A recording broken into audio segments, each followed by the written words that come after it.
Ladies and gentlemen, boys and girls, how you doing? Welcome to the Thursday edition of the Night Terrors. I am, of course, your host, Brent Thomas, and we are live and absolutely unrehearsed. Everything you're about to see was come up at the spur of the moment. I have no idea what I'm going to say next, as a matter of fact, and that's kind of the beauty of the show. It is a journey all of its own, and I thank you so much, guys, for being here with me. It's always a sincere pleasure to come in here and to do these shows and to see so many of you guys turning up every night that I do them and taking part in it. It's a sincere honor, and I thank you guys completely. So thanks for making me feel amazing every day that you guys are here. So during the course of our show tonight, the phone lines will be open. If you want to call in, participate in the show, you've got something of your own that's happened paranormally, and you want to discuss it, I'd love to hear from you. Love to have a talk with you and see what we can figure out. Maybe nothing, but at any rate, if you want to share, this is your opportunity to do that. Just pick up your phone and dial 720-923-0500. Again, 720-923-0500. If you forget later and you're like, oh, what was that number? It's right up there, right above my finger, just under the words Paranormal Portal. It's a nice, small, miniature little phone number up there that I've been meaning to blow up for a long time, and you can see how well that's worked out. But I had an incredibly busy day today. Got a lot done. Got one podcast finished up that Don and I started last night, and then I recorded another interview today, and got a whole bunch of production things done that I've been working on. Well, not done, but I'm making sincere progress on them, so it's really exciting. I can't wait for you guys to see the next little video clip that I'm making. It's so exciting. I just love that stuff. It's a lot of fun, and it hopefully will be entertaining for you guys as well. But I guess that's all I got on the front end, so I hope you guys are ready because it's time for bed.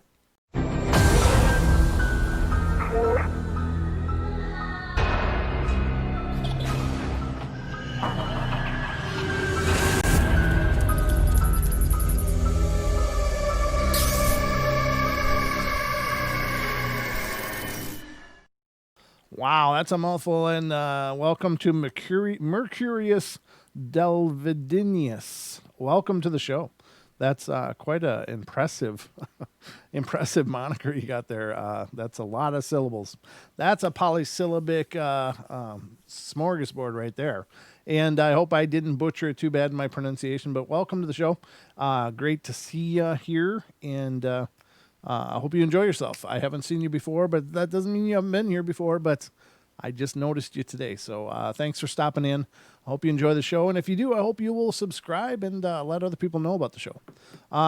Tonight is, of course, the Night Terrors, which are our shorter format Paranormal Portal episodes. They are about an hour long, and we discuss ghostly encounters, which are one of my favorite topics.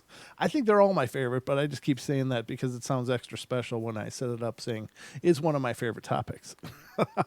And I'm never lying when I say that. Just for the record, I do love all of the paranormal. But let's get into some stories here and see what we can discover. And let me see. The first one tonight is coming from the state of Wisconsin.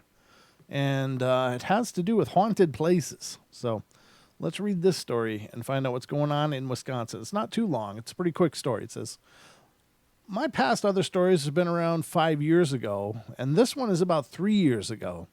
As you can infer from the last sentence, this experience happened at the time of 2006. This is kind of an old story, just for the record, but it's still, ghost stories are timeless. So it really doesn't matter when they happen. The phenomena is timeless. This story is not in chronological order, it does say. One weekend day, as usual, I was playing my video games downstairs.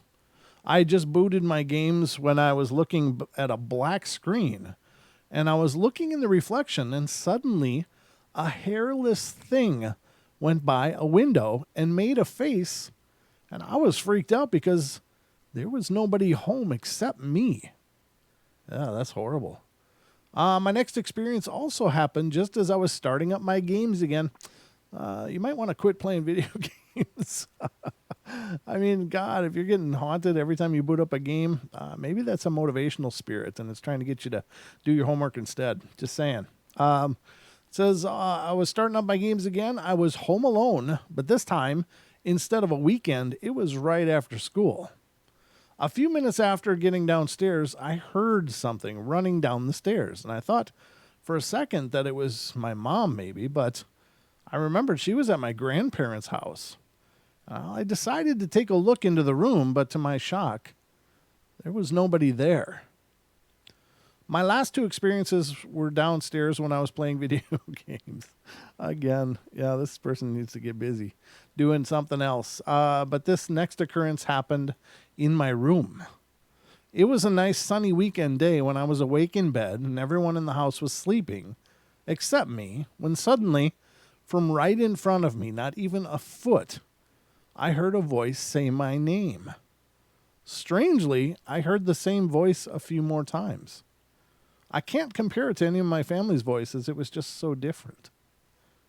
Well, thank you for reading my story, and thank you for all your comments. Well, that is creepy. Again, I don't know about the hairless thing that this person saw. That sounds really creepy, and I don't know. If you can, if you catch a glimpse of something of this nature, are you really seeing it? I don't know. I think that these beings, even if they were formerly people, and my theory is that there are those things that were formerly people, and then there's a bunch of other things that never were, and so they may just look different. But I think that many of them can choose how we perceive them, what we perceive them in, and they can look. I think that's why some spirits choose to manifest in their death state. So they manifest with maybe burns all over themselves or missing part of their head or something. And I think that's because they want to communicate what happened. I really think that that's a method of communicating, because they can't say, hey, geez, wow, you live here now? Man, I lived here before and I got, I took a bat upside my head. It was really crazy. And next thing I know, I'm here in the closet. They can't do that for most people. There are those sensitive people that can hear or communicate with the spirits, but for the most part, the rest of us are kind of in the dark here, and we're just dealing with weird, strange phenomena that we don't really understand. But I think that perhaps they choose to appear in those death states because in a moment, you have an idea of what happened to this person or this being. You have an idea of what might have gone wrong in their life. And maybe from that you can extrapolate or do research and figure out who this person was. I think there are those that don't know they're dead, but there are also those that just are in a bad place about it. Like they feel like their lives were cut short. And granted, many of them were. And I think that by communicating that can be an act of closure that can help them maybe come to terms, just sharing their story with somebody before they go on, before they transition. So I think that a lot of times when they appear so disfigured and broken, it's just because they want to communicate what happened. That is not the state of their soul, I don't think, in most cases. I think it's just a way for them to show you, a picture's worth 1,000 words. Well, traditionally, most people can't hear spirits, so they need all the words they can get visually. So I think that's why that happens. So this kid saw a weird hairless being run by. Well, if it was running by, he only caught a glimpse at best. And I suspect that a lot of it could be just being freaked out. Maybe it's, the distortion of memory of what they saw, or maybe not being quite sure what they saw, but the imagination fills in the blanks. I don't know. But nothing that they're describing sounds dark and horrible. It just sounds like something is trying to be known. Something is trying to make its presence known to this person for whatever reason. So I don't know. I mean, sure, you'd be cautious. You've got to be cautious anytime you're dealing with something we don't understand. But, it's not like things were thrown at this person or they woke up with scratches or, they suddenly were in a terrible mood and hated everybody. Not those traditional really dark things. So I don't know.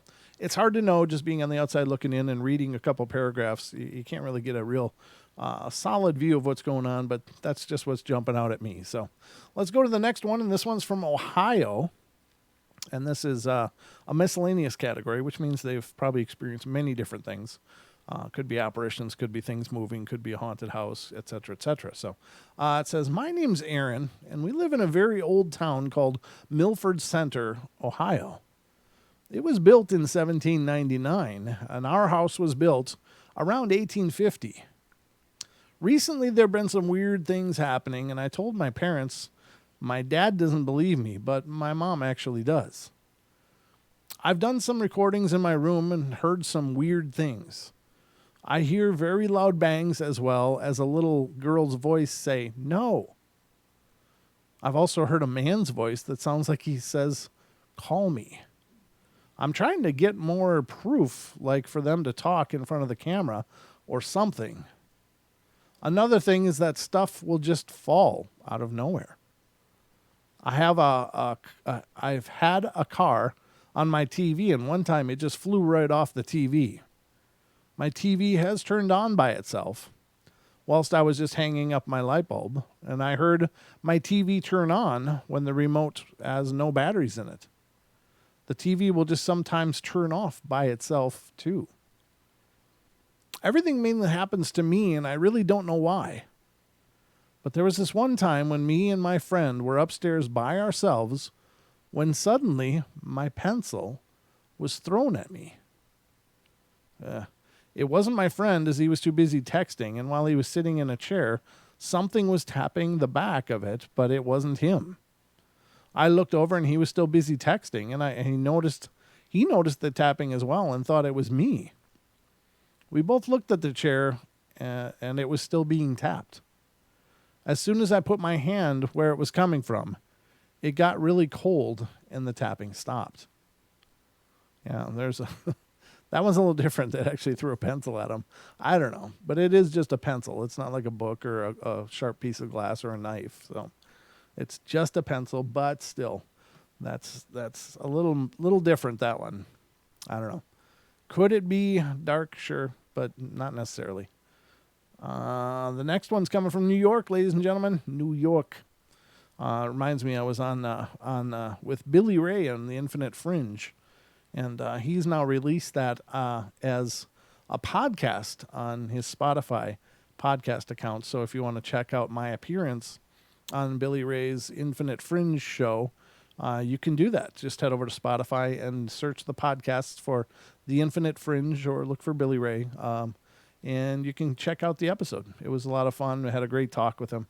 Not sure what was going on with my audio that's on that one, but it was a good conversation anyway. I like Billy Ray, and we're going to get him on the portal, come talk about some paranormal stuff with us. So just a really neat guy. he's been at this for a while too, doing his own show, but I just happened to meet him just by chance doing a guest hosting on an open mic show on TFR, the network, and Billy Ray happened to be on there as well, and he and I just got to talking throughout the course of the show, and I don't know, we just got along really well, so it was a lot of fun, and I'm looking forward to having him on the portal and come on and talk about some of things he's experienced, some of his ideas about what's going on, and just see where he's at. He's actually very passionate about the paranormal, which was fun.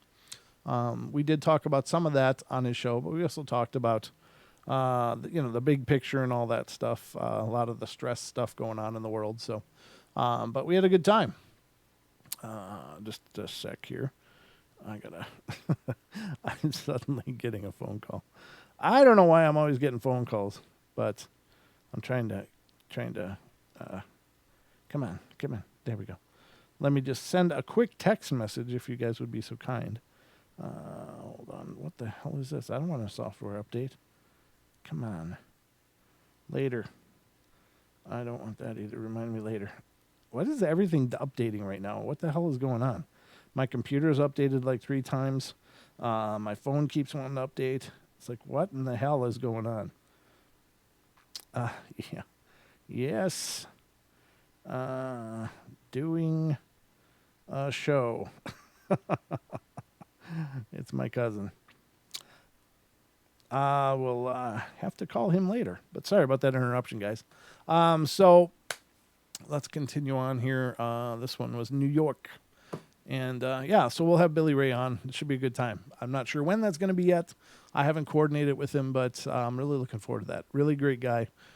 Great personality, too. He's just fun to listen to. All right. If any of you have... oh, come on. Enough of that. It says... this person heard something. It said, well, let's see. Out of curiosity, go to the library.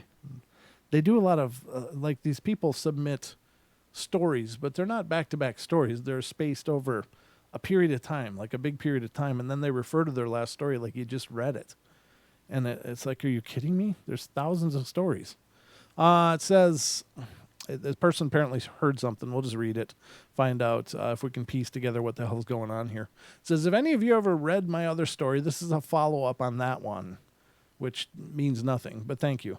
Unlike last time, I didn't know any of the history of my house, and out of curiosity, I did go to the library, I gotta enunciate, and ask my parents and neighbors, and I told my parents what I had heard. And of course, like all parents, they didn't believe me at all. That really frustrated me because I know ghosts and spirits are real. I've seen one before, but that was a different story for a different time. But now it was a few days after my last incident, which we still have no idea what it was, hearing footsteps, and I was looking for someone who knew about the house. A few houses down from mine, a lady named Elaine lived there, and I knew she knew a lot about the history of certain houses. So I decided to go ask her just to start, and it was about 3:30 in the afternoon. And when I arrived at her house, and she opened the door, and I asked if I could talk to her, and after I told her what was going on what I was going through, to my surprise, she invited me in and told me that there was something that did happen in my house. I was told that a guy was murdered there by a jealous husband. And I was so excited to hear this. I didn't know why I was excited, but I think it was due to the fact that I knew what happened and what I was hearing. After about 30 minutes, I left there, thanking her very much. I went home and laid on my bed thinking about what I found out. I wasn't scared. I really had no reason to be. Well, I thought I would just let everyone know that I learned that someone did die in my house, and I await the next incident that happens. So I can relate to this in that when you go into a house, if you don't know the background of it, but there's weird stuff going on, there's a million questions. There's just a million questions about what could that be? What could it be that's going on? Who is this being that seems to, want to continually interfere with my life? And, because this happened to me. In fact, in this very house, this very house that I do the show from, the studio is in part of the house. And, I didn't know what was going on, but of course I'm cleansing all the time and doing all of that. But it's hard to close off a tragedy when you don't know what the tragedy is.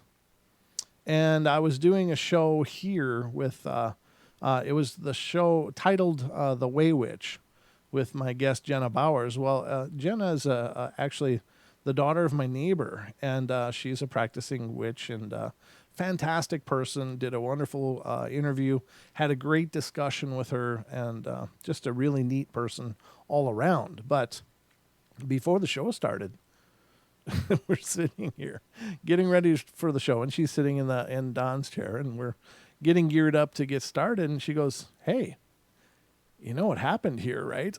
And I'm like, "What?" Well, it turns out Jenna actually grew up next to this house. In fact, her bedroom window is like literally about 15 feet away from the house. Our two houses are very close together. There's very little gap between them. And this is a small, northern Idaho town. So it's not like, I live in the Bronx or something where the houses are really tight and close. But for some reason, these two houses are very close.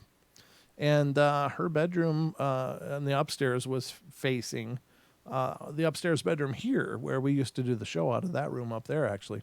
Had a lot of weird stuff happen there, too. But she said, well, there was a teenage boy that lived here, and he was really distraught one day, and apparently he killed himself. I think he shot himself with a shotgun. And all of a sudden it was like, oh. And I'll tell you, the difference that makes, I'm so tired. I'm sorry. I only had 2 hours of sleep last night, or 3 hours of sleep.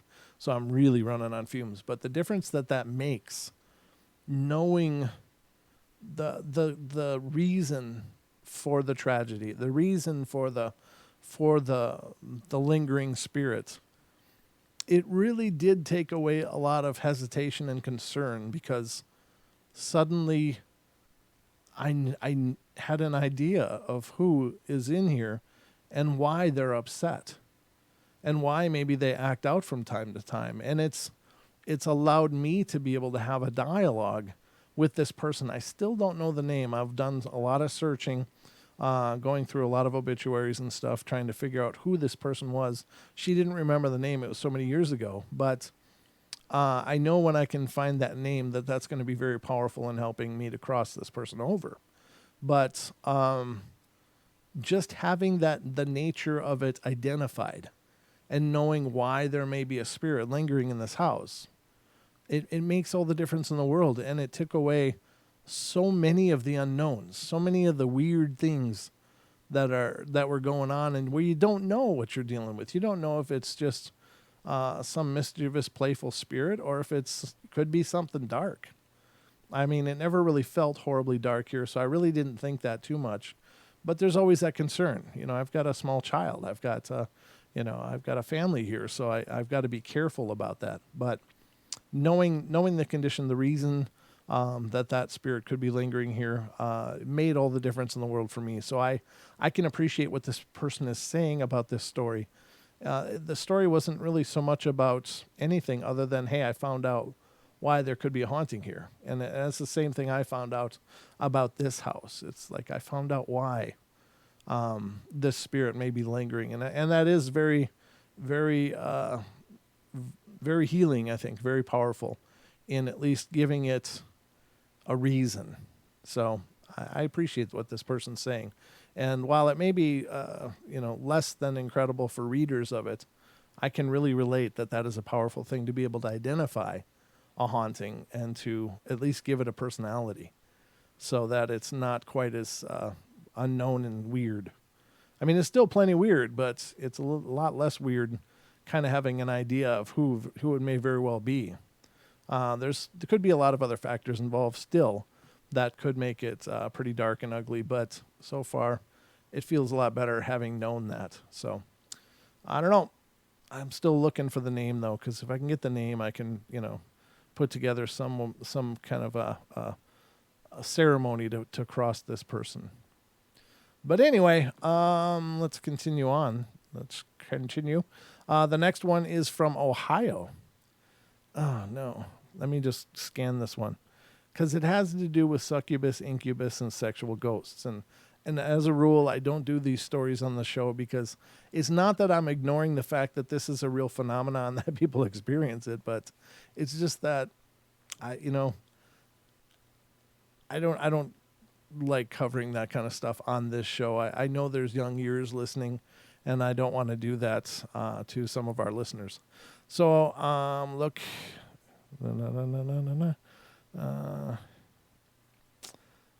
Okay, yeah, it doesn't sound like anything really horrible going on. It says, I love to read and listen to people talk about spirits, but never did I believe I would one day be posting on here about a problem I have with the spirit. Oh, okay. Thank you, Nessie. Yeah, that's really cool. I appreciate that.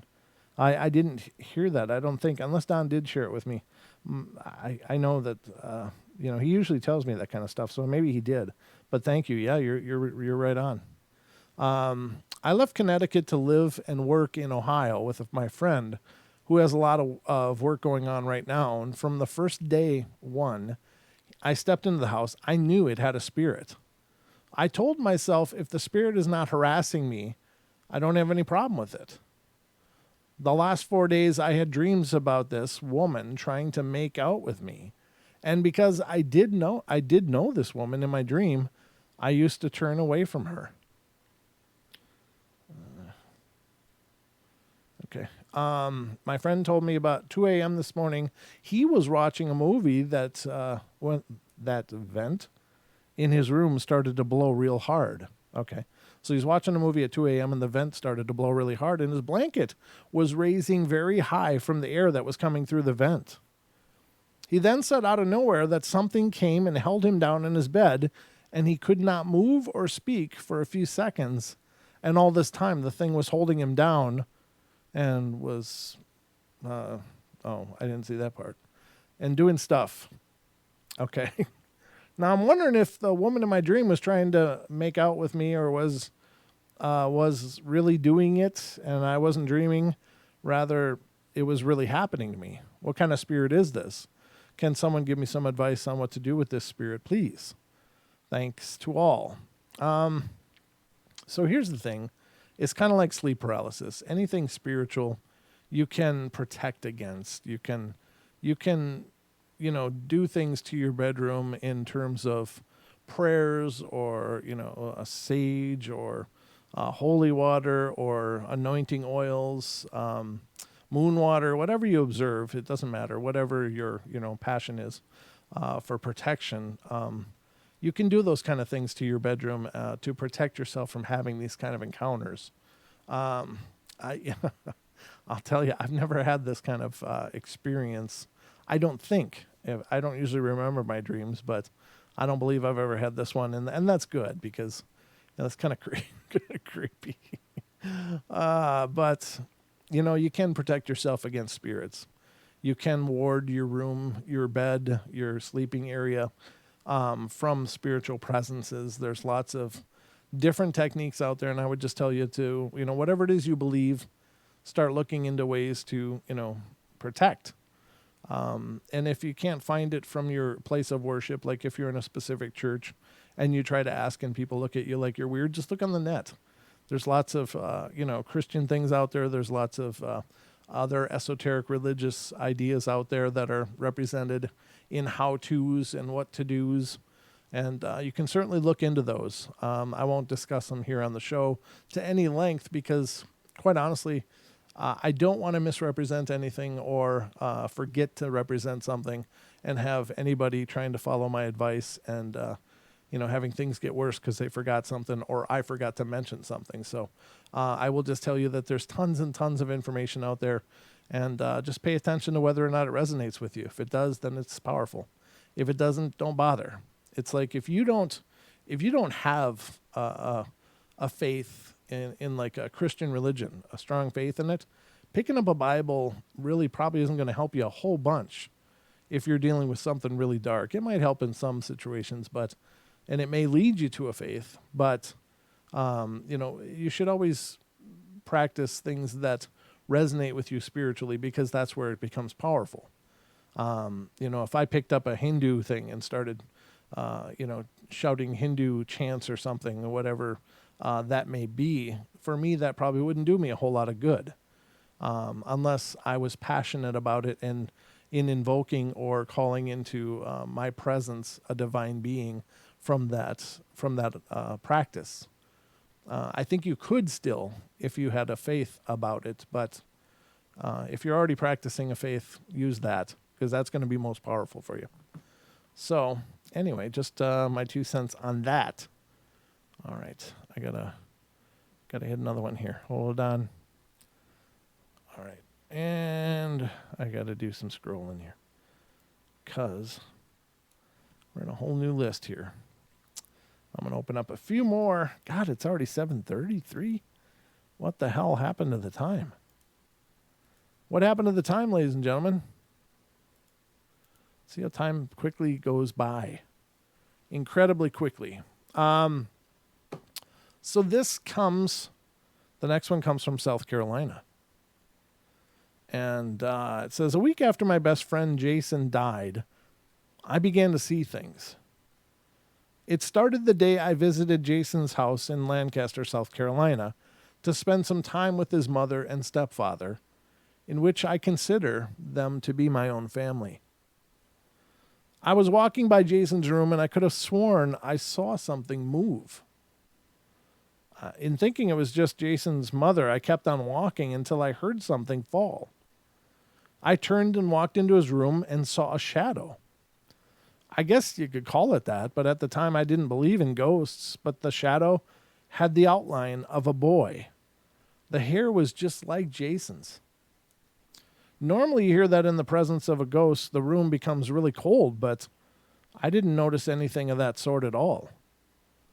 After a split second, the shadow was gone. I didn't tell anyone in fear of my friends thinking that I was just crazy. A few nights later, I had a dream of Jason. It was at my school, but it was only me. My friends Ryan, Corey, and Alex, who was Jason's girlfriend, but it was only me. It says my friends Ryan, Corey, and Alex, who was Jason's girlfriend. Jason walked in through the front doors and walked down the hall in front of our lunchroom. And the weird thing was that my friends and I didn't think anything weird of our dead friend just walking into school that day. There was a set of stairs sitting against the wall, and Jason walked up the stairs, and I went to follow him, but he walked into the wall, as if there was a door there, but there wasn't. In this dream, I saw everyone talking, but couldn't hear what they were saying. I saw Corey pointing behind me, and as I turned back to face the wall, Jason was standing there looking at me. He took my hand, and then the only thing I could hear was Jason say, "It's not over." I woke up in a cold sweat with tears rolling down my face. Jason passed away 3 months and 18 days ago, and yet I still feel his presence every once in a while. And I think that's beautiful. I think when these loved ones visit us and hang around and come to see us in our dreams and make their presence known, I think that is so healing, so powerful.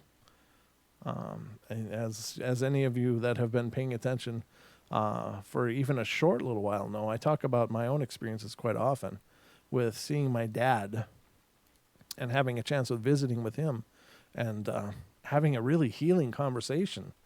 Things that I should have said to him a million times in life, and things that I think he probably wanted to say to me a million times in life. But it was that opportunity was gone. But then I saw him in my dream, and I had that conversation. I had an opportunity to share those things, and it was incredible. Just a beautiful, beautiful moment. This one's coming out of Florida, and it's dealing with miscellaneous activity. So let's see what's going on here. Not a lot of people in here tonight, huh? Only 45, which is fine. I mean, don't get me wrong. I don't need to have a full house, but it's just the numbers have been really good. But tonight it's really slow. I wonder if something's going on. Some other event going on the internet. But whatever the case, I really love the fact that all of you guys are here. Thank you for that. All right. So it says, when I was much younger, I lived in an older house across town, and I would often sit and look outside the window that was next to my front door. In broad daylight, I would hear 3 knocks on the door. Of course, there was no one there, or even anyone who could play a prank, since I was watching the porch the whole time. Even at night, I would have trouble sleeping because I felt someone was there besides my sister. We moved into these newly built homes, and for a while, nothing weird happened. Years later, I again had trouble sleeping, but this time I would hear creaks and loud cracks that would consistently keep me awake. As I got older, I just dismissed it as the foundation and adopted this new mentality that what is real is what I can touch. One night, my sister was downstairs, and I was just about to drift off to sleep when I heard loud laughter in my ear. By the way, it sounded almost evil. Yeah, that's the worst kind. I ran downstairs to my sister and asked her if she had heard anything in the backyard, and she really looked at me confused. I know what I heard. Even if it was in the backyard, it had to be outside my window on the second floor. I heard it as if it was in the back of my head. Well, this happened when I was around 15, and I'm 19 now, almost 20, and in the past few days, I've been woken up at around 4 a.m. and a couple nights ago, I was sleeping and around 4:20, I felt as if someone had choked me awake. I remember just jerking around trying to pry whatever was around me, but nothing much happened after that, but I couldn't sleep. I just felt threatened. Even though I was tired, I couldn't find the courage to sleep. So I called my boyfriend and just heard him snore away to calm me. To calm me. That's a calming sound. A little snoring in your ear. Last night around the same time, I was getting woken up by the same time, but it was like it was in my dreams this time. Like seconds before I would wake up, a woman's face would appear in my dream. But most of the time, it was her voice.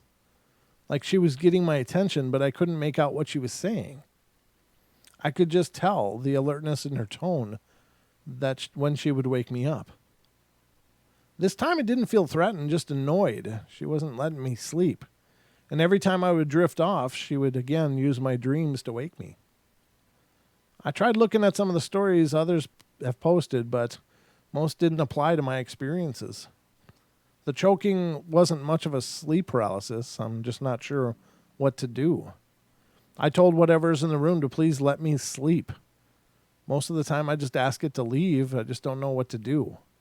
I'm not sure why it's doing this to me. Why now? I don't know, but again, that seems to come up a lot. And I would just reiterate, you can protect your room. You can sage your room. You can smudge. You can anoint the doorways so that nothing can pass through into your room. There's many things to do or to be able to try. Many, many, many different things to try. Could be crystals, could be incense, could be other mediums that you burn, or lights, or sigils, or talismans, or crucifixes, or holy water, or whatever. I mean, there's so many things. Prayers, incantations, whatever you want. You can do things to protect yourself. You don't need to accept that something comes into your room and bothers you while you sleep. It's if you can't do it yourself, ask some religious leader to do it. Give you maybe like the Catholic Church is really big on giving these little sigils of different saints to put around your house. Maybe you could get some of those. Maybe the sigil of Saint Archangel Michael. I don't know. There's just things that can be done. You don't have to accept the fact that something's coming and visiting you, keeping you awake, and not letting you sleep, and is basically screwing with the quality of your life. I'll leave it there. And, if any of you out there are having that trouble, just look into it. There's no reason to accept it. There's no reason to put up with it. So this one is coming from California. This is about a medium-length story. It has to do with apparitions, voices, and touches. At school, we were having a concert for our band one night in the cafeteria. I was in the video crew, and we were taping them. And it was about 7 p.m., and my teacher told me that I could go on break and get some fresh air outside. I stepped outside with my friend Jazzy, and we were just sitting on the grass, just talking. And after 5 minutes, her walkie-talkie went off, and she jumped up and ran back into the stage room. And I thought that was really pretty weird because I usually had the biggest job to do, and my teacher hadn't called me back in yet, but I didn't mind. I just sat outside on the grass alone and looked out at the playground that was near me. A few minutes had passed when I saw this little girl come walking towards me. She was a pretty little girl. Her hair was a cute ponytail. She had a little skirt on and a blue-collared shirt, and she was really quite darling, and there was something wrong with her. As she came closer to me, I could see that she was sad. Her eyes were wet, and her face looked like stone. It made me sad to look at her, but I was curious as to what was going on. She started walking past me and then stopped right in front of the boys' bathroom. She turned to face the door and just stood there. Was she lost? It was dark outside. Did she lose her parents, or did she just need to go to the bathroom? And I just sat there looking at her, confused. It had been about 1 minute now, and she just stood right in front of the boys' bathroom door. I thought that was getting really ridiculous, so I stood up and walked towards her. I asked her if she was okay or if she needed to find the girls' bathroom, and a few minutes later, a few moments after I spoke to her, she finally looked up to me. I asked her the same questions again, but she said nothing. Just stared at me with a painful look in her eyes. I stepped towards the girls' bathroom and told her that she could use this restroom. Finally, she came and walked over and then entered. I sat back down on the grass and waited for a signal to come back, and this was getting ridiculous. Did they forget about me? Then right at that instant, I heard footsteps coming from a distance. I turned to look, and it was the girl. The same girl who I helped out earlier, and I couldn't believe this. I couldn't remember seeing her walk out of the bathroom, and this actually frightened me a bit. I watched her as she went right back to the boys' bathroom again and stood there at the door. What was she doing? Thankfully, at that moment, my walkie-talkie went off and I rushed into the stage room. My teacher assigned me to the camera on the front of the stage, and I walked down to the front steps and sat down at the video camera. And I started panning the students, and as I came up to the middle, I saw something that made my mouth drop open. I stopped panning and just stared straight ahead of me, horrified. There she was, playing the flute. The girl who stood in front of the boys' bathroom with tears in her eyes. But this time she was dressed in a long-sleeve white shirt with black long pants. Was this for real? How was she here on the stage playing an instrument when 1 minute ago she was standing outside? Something was wrong. Something was wrong. She wasn't supposed to be here. Wow. I don't know. That's all kinds of weird and creepy. Again, I can't vouch for the authenticity of the story. It's kind of got that Hollywood feel to it, to be honest with you. But it doesn't have to not be real. I mean, there are, of course, doppelgangers reported all the time. Could this be a twin that didn't make it for some reason? Could it be some apparition that's attached to this little girl or attached to the family? I don't know. It's very strange. So if it is real, I guess it's plausible. It's not so Hollywoodized that it can't be believed, but it is a strange one. I don't know. That's really bizarre. Lots of questions on that one for sure. All right, let's go to the next one, and this one is Tennessee, ladies and gentlemen. Going to Tennessee, and it says, I have to say, I've never actually seen a spirit. I've experienced many times hearing my name being called with no one around to have said it. There was this old house I had lived in as a kid, and I never experienced anything, but my mom and my sister did. They saw an old man and woman, and Mom said she woke up and saw them at the foot of her bed. Oh, God, that's got to be the worst. The old man was holding a gun. Oh, that's even worse. She said she had seen them more than once. My sister, at the time we were in the same bed. What? She said she had seen them more than once. My sister, at the time we were in the same bed, well, she said she woke up to an old man standing at the foot of the bed with a gun, saying, I'm going to kill your mom. And she said she tried to wake me up, but she couldn't. She said she even pinched herself to make sure that she wasn't dreaming, and later in life, I found out that there had been a death in the house. An old woman had died there. What I don't understand is why the old man said he was going to kill our mother.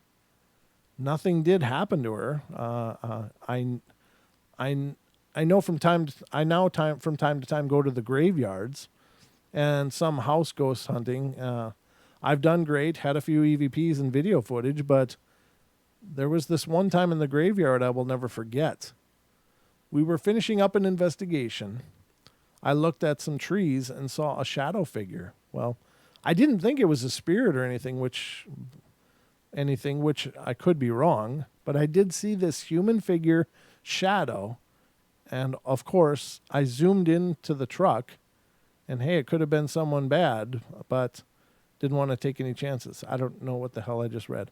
We're finishing up with the investigation and I looked at some trees and saw a shadow figure. Well, I didn't think it was a spirit or anything, which I could be wrong, but I did see this human figure shadow, and of course, I zoomed to the truck. Oh, okay, I guess they just bolted. They're holding the video camera. I'm thinking they're zooming in with a focal length, but I think that's them running back to the truck to get the hell out of there. Okay. It could have been someone bad. Didn't want to take any chances. Okay. I understand it now. All right. We have time for one more. And this is coming from Pennsylvania, ladies and gentlemen. It has to do with haunted places. Paranormal Portal at radio@gmail.com. Yes, indeed, Julia. Thank you.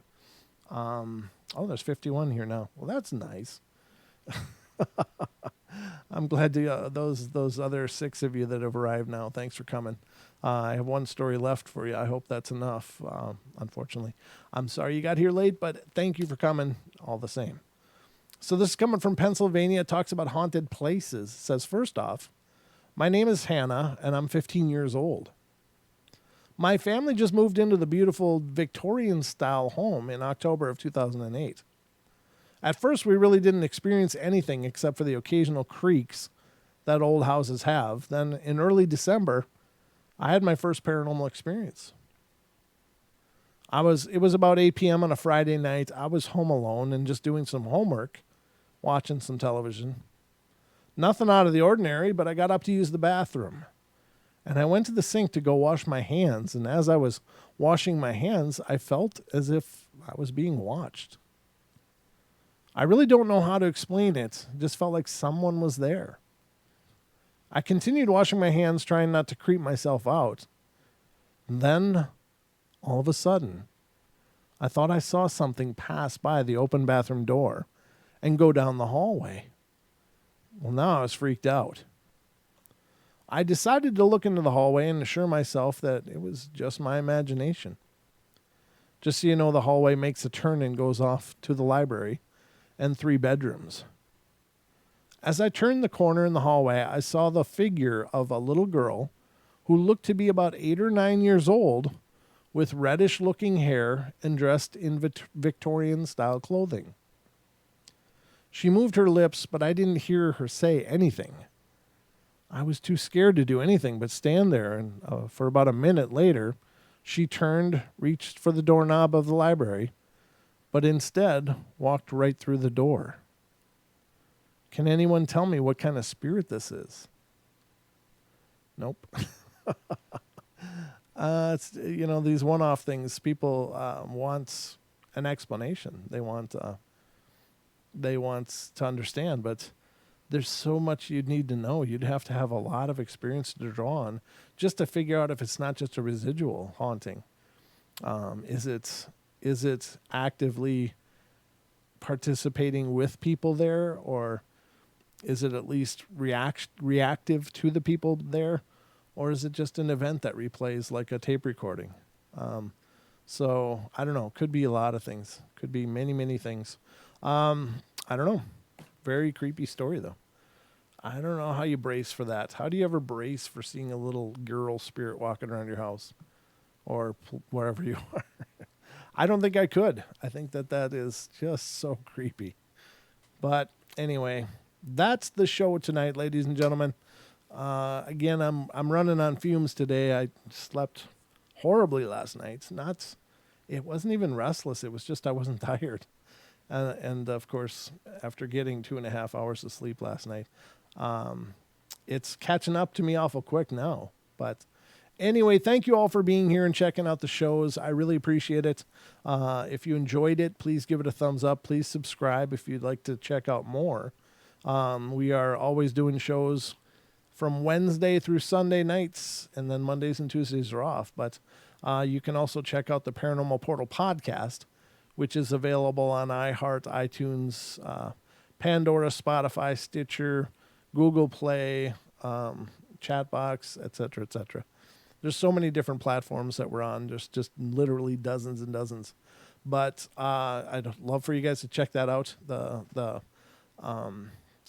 the podcasts are generally an entirely different show than what you're seeing here on YouTube. Sometimes we take the YouTube episodes and make podcasts out of them if they were particularly good or we feel like our podcast listeners would enjoy it, then we'll do that as well. But generally, they're a completely separate production. So if you want to check out some more shows that you probably hadn't seen, there you'll find them on all of those platforms I just mentioned. So if you've got any experiences of your own, you've got a lot of spooky things that have happened, please get a hold of us. You can do that by emailing paranormalportalradio@gmail.com. And perhaps you could be a guest on the podcast yourself. Love to hear from you, but anytime we're doing the live shows as well, if we don't have a guest, we always open up the phone line, so you're welcome to participate right here on YouTube, if you so choose. But anyway, guys, that's what I got for you tonight. Thank you all for being here. Hope you're gearing up to have an amazing Friday tomorrow. It's Friday's a celebration day, right? So I hope it's a great Friday for all of you guys, and I'll be here tomorrow night, 7 p.m. Pacific Standard Time, right here on YouTube, to try to keep you entertained tomorrow night. So stop on in, talk with me, and we'll do the best show we know how to tomorrow night. So I'll be here waiting for you. But I love you all. Be good, be kind, be nice. Take care of each other, help each other out. Find the magic in every day, and remember to laugh as much as you can. I love you guys, and I'll be here waiting for you for tomorrow. Hope you'll join me then. But until then, sweet dreams.